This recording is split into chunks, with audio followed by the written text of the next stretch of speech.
Good morning mga lolo. Good morning mga lula. Kumusta po kayo? Yan o. Ngayong umaga po ang ating gagawing video ay gagawa po tayo ng tea.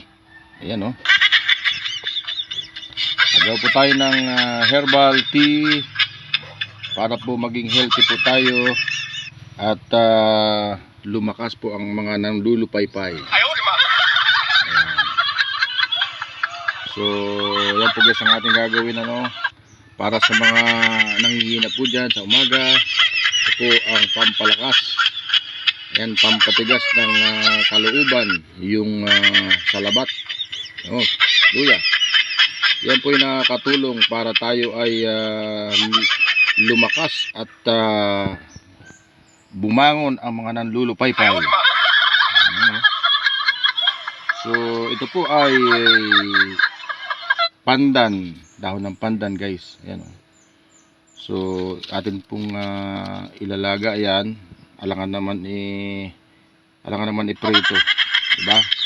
Hindi piprito po yan, lalaga po yan para meron tayong healthy. At of course, ito naman po yung ilalahok natin na luya or ang tawag nito, ginger. Ay, ginger, hindi pala, ginger. Oh, kala ko ginger. Ayan, sorry guys. Hindi pala ginger pala, May history po dito guys sapagkat ang mga Hapon ay napunta po dito sa Pilipinas para, hindi pala Hapon, sorry, hindi pala Hapon. Yung mga Kastila po guys ay pumunta sa Pilipinas, naglakbay ayon sa history ng aking napag-aralan nung araling panlipunan nung ako'y elementary, na di umano ang mga Kastila ay naglakbay dito sa Pilipinas para humanap ng pampalasa. Ayan. At ang kanilang pakay po mga kaibigan ay para maghanap ng pampalasa. Siguro mahilig sila magluto, Ayan. At ang tawag po nito sa libro na aking binabasa sa Araling Panlipunan ay ang tawag po nito ay kanila. Ayan, kanila na yan.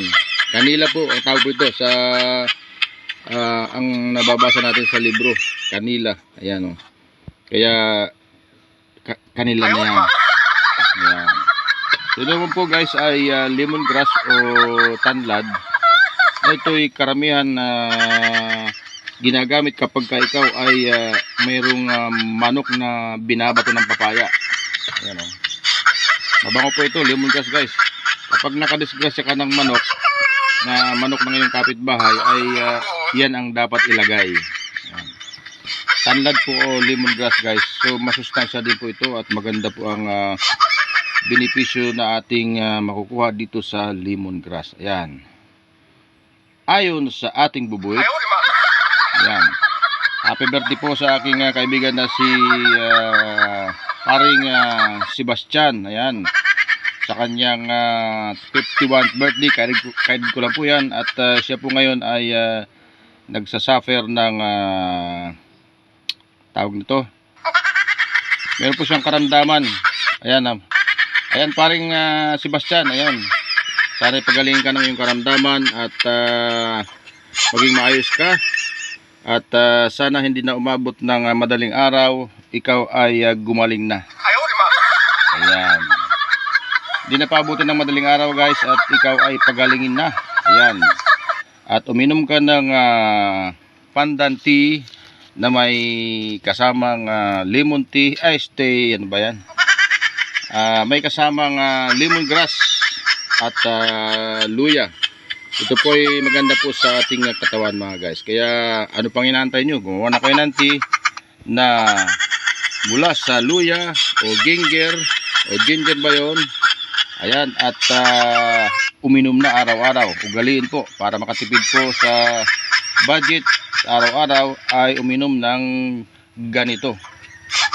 Ayan po. Yan po yung nakapagpapa gana sa ating pagkain at nakapagpapalakas ka. Ayan. Ayan, salamat po guys sa inyong panonood at galing pong uminom ng tea araw-araw na gawa sa mga herbal. Salamat po sa inyong pakikinig. Salamat po sa Diyos at sa inyong lahat.